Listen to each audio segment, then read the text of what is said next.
Baik,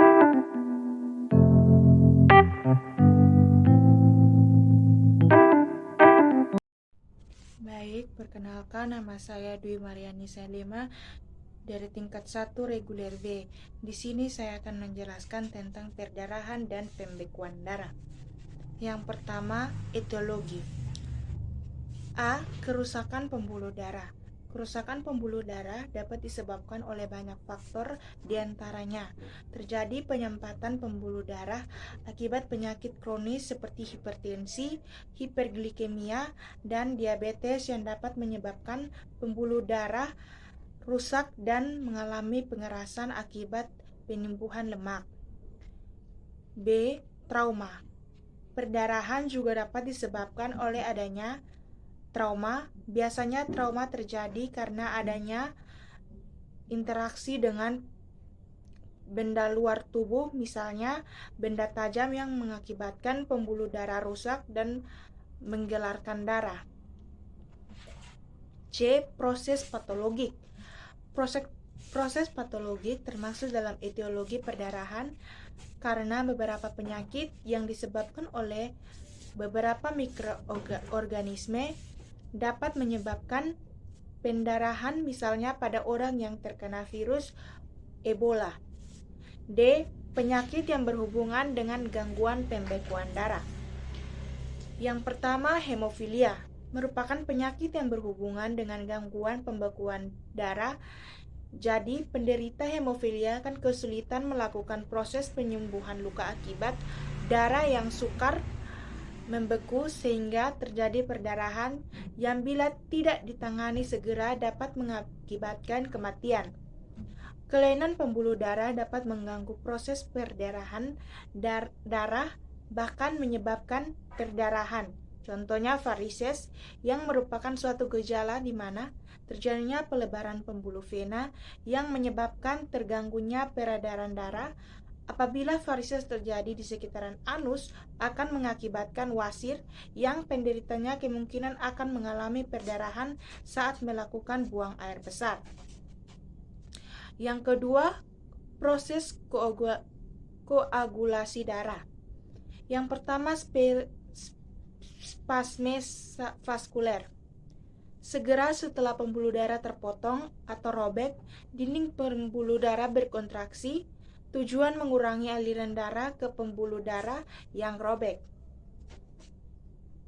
Yang kedua, kontraksi disebabkan oleh refleks saraf dan otot lokal pembuluh darah. Yang ketiga, makin banyak pembuluh darah yang mengalami trauma, makin besar derajat spasmenya. Spasme vaskuler berlangsung sampai 20-30 menit setelah trauma. Pembekuan sumbat trombosit. Mekanisme kedua pada hemostasis adalah trombosit yang menyumbat sobeknya pada pembuluh darah. Trombosit berbentuk lempeng bulat atau oval, ukuran 2 mikron, konsentrasi normal 200.000 sampai 400.000 per milimeter. Umur 7 sampai 10 hari, produksi diatur trombopoietin dibuat hati dan ginjal. Mekanisme sumbat trombosit. Bila trombosit bersentuhan dengan dinding pembuluh darah yang rusak, trombosit membengkak, bentuk tidak teratur dan lengket, melekat pada serabut-serabut kolagen. Sekresi ADP dan pembentukan tromboksan A dalam plasma mengaktifkan peningkatan jumlah trombosit yang menempel, sumbat trombosit. Jika celah pada pembuluh darah kecil, maka sumbat trombosit sudah dapat menghentikan perdarahan. Jika terdapat lubang atau robekan yang besar, maka diperlukan bekuan darah untuk menghentikan perdarahan. Pembentukan sumbat trombosit ini penting dalam menutup ruptur kecil pada pembuluh darah kecil dan terjadi ratusan kali dalam sehari. Mekanisme ketiga pada hemostasis adalah pembentukan bekuan darah. Bekuan mulai timbul 15-20 detik pada trauma yang berat dan 1-2 menit pada trauma ringan. Dalam waktu 3-6 menit setelah robeknya pembuluh darah, seluruh ujung pembuluh yang terpotong akan diisi dengan bekuan. Dalam 30 menit sampai 1 jam, bekuan mengalami retraksi menutup pembuluh darah. Trombosit juga berperan dalam retraksi bekuan. Faktor pembekuan darah ada fibrinogen,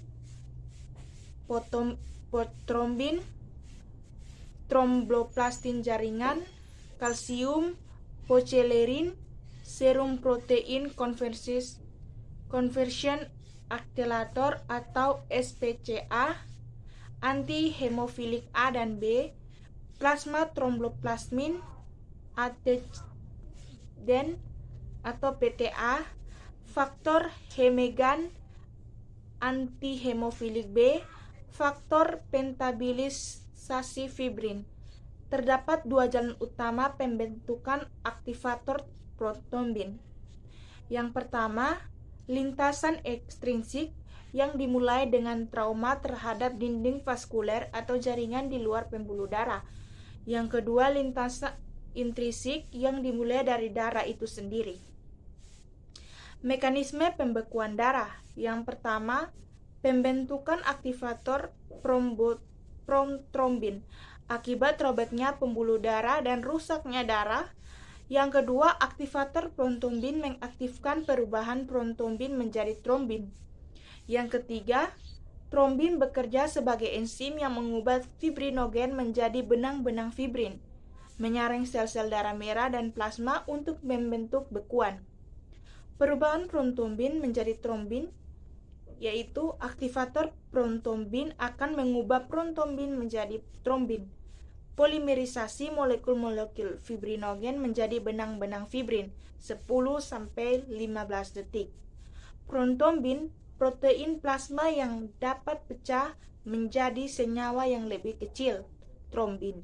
Protombin dibentuk oleh hati, digunakan di seluruh tubuh untuk pembekuan darah. Vitamin K diperlukan hati untuk pembentukan protombin. Kekurangan vitamin K dan gangguan hati menyebabkan perdarahan. Perubahan fibrinogen menjadi fibrin pembentukan bekuan. Fibrinogen merupakan protein yang terdapat dalam plasma dalam jumlah 100-700 mg per 100 ml.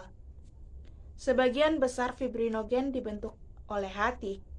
Fibrinogen akan diubah menjadi manometer fibrin oleh trombin. Manometer ini akan mengalami polimerisasi menjadi benang-benang fibrin yang dapat menyumbat. Peran ion kalsium dalam pembekuan darah. Hampir semua reaksi pada pembekuan darah membutuhkan ion kalsium. Bila tidak ada ion kalsium, maka pembekuan darah tidak akan terjadi.